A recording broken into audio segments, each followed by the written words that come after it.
Ang pagbubukas ng second regular session of the 20th Congress ay hindi lamang isang seremonyang itinaghana ng ating saligang batas. Isa itong panibagong pagkakataon upang suriin ang ating mga nagawa, kilalanin ang ating mga pagkukulang, at pagtibayin ang ating mga sinumpaang panata na maglingkod ng tapat at higit na mahusay para sa sambayanang Pilipino.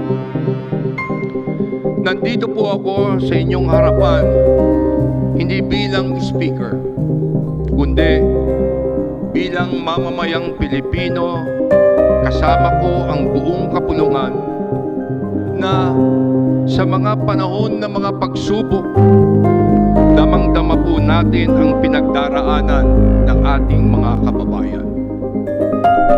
Like the rest of the world, we continue to face challenges in our daily lives.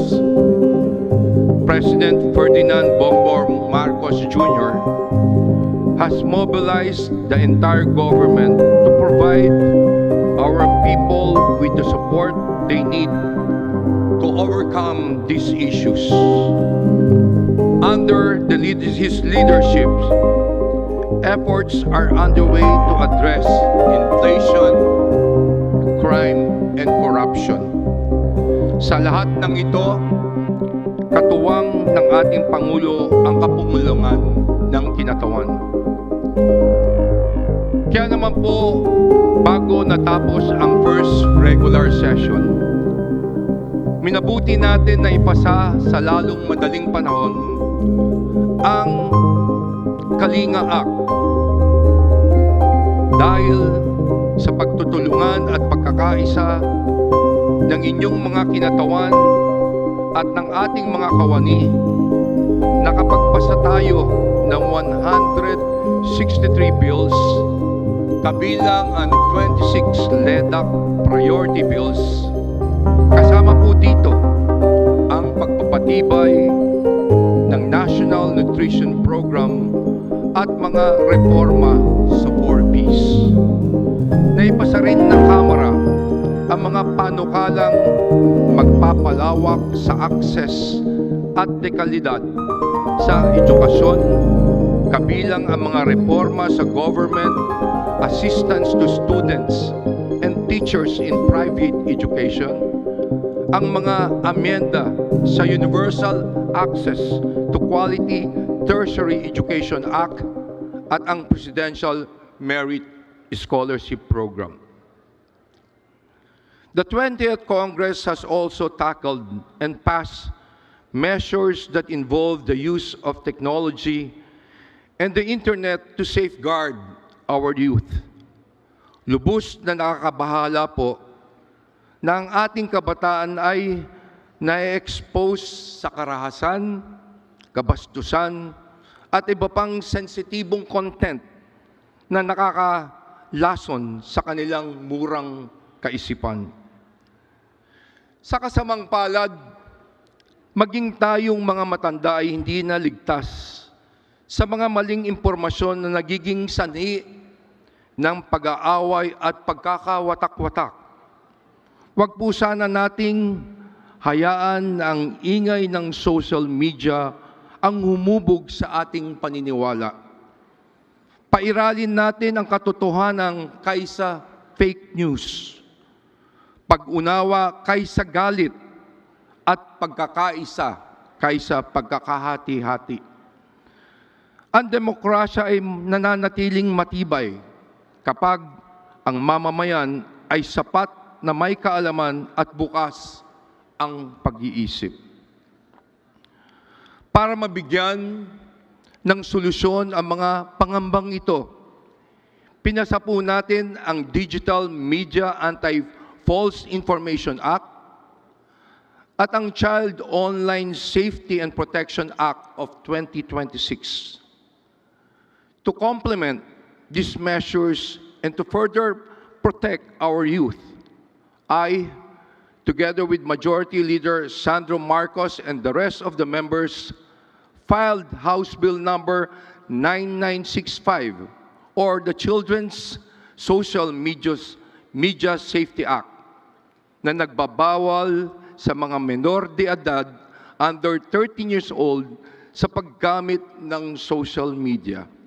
Hiling po natin na maisama din ang panukala ito sa LEDAC priority bills para maipasa ito sa lalong madaling panahon. Ngunit, alam nating hindi rito nagtatapos ang ating tungkulin.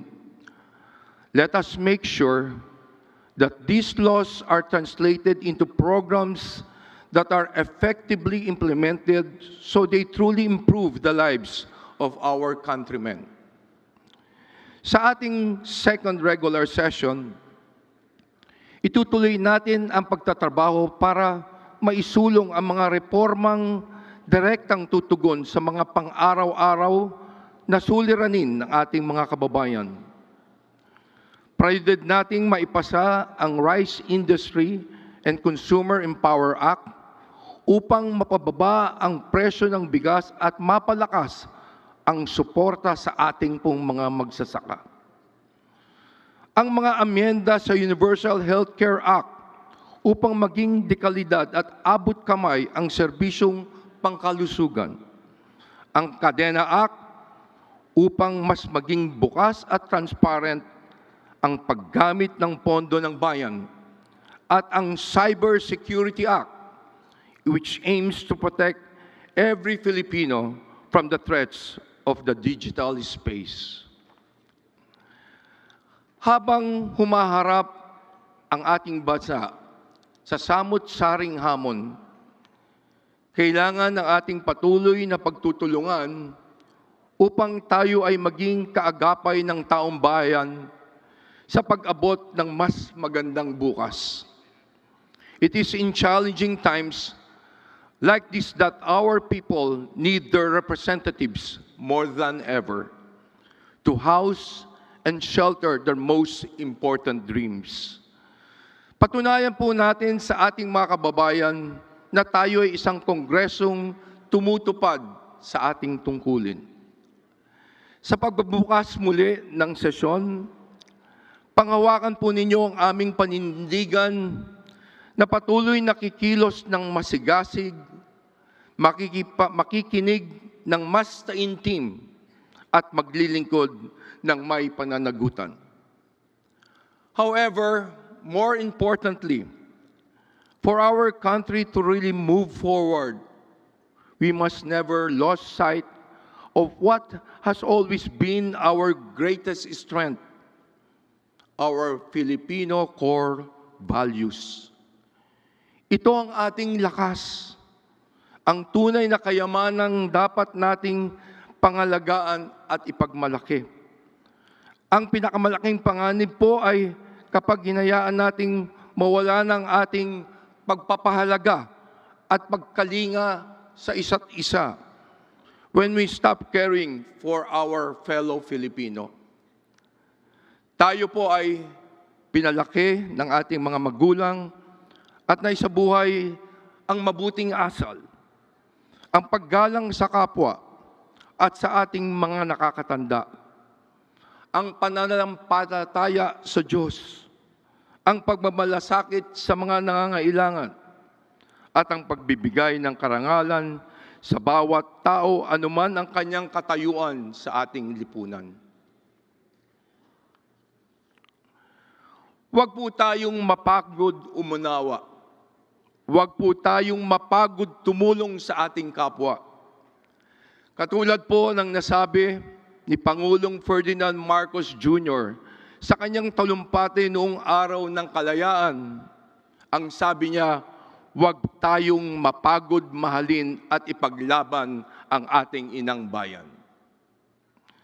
Sa kabila ng dami ng ating problema at mga hamon, naging matatag po tayo bilang isang bansa dahil marunong tayong magdamayan at magbayanihan. This is who we are. Ito po ang mga katangiang naglalarawan sa ating bilang Pilipino. Kaya sa punto pong ito, sana po, sama-sama nating maibalik ang mga tunay na katangian ng pagiging Pilipino. Hindi pa po huli ang lahat. Simulan po natin sa ating mga sarili.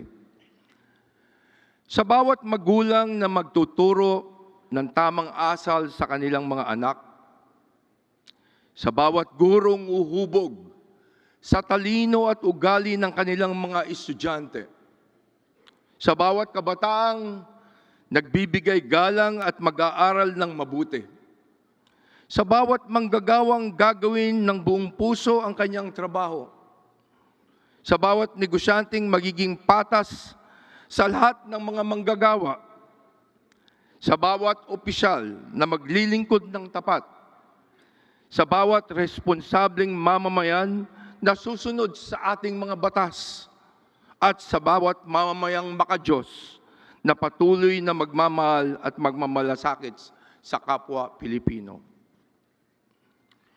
We are all accountable to ourselves and to each other. Ito po ang mga magandang halimbawa na pagbabagong magsisimula sa ating lahat. Gaya po ng binigyan diin ko noon, patuloy kaming magsusumikap araw-araw upang maibalik ang inyong pong tiwala. Ito rin po ang naging inspirasyon ng inyong kongreso para gawing puspusan ang aming paglilingkod. Ang bagong kongreso ay hindi lamang po tungkol sa bagong pamunuan o mga bagong programa.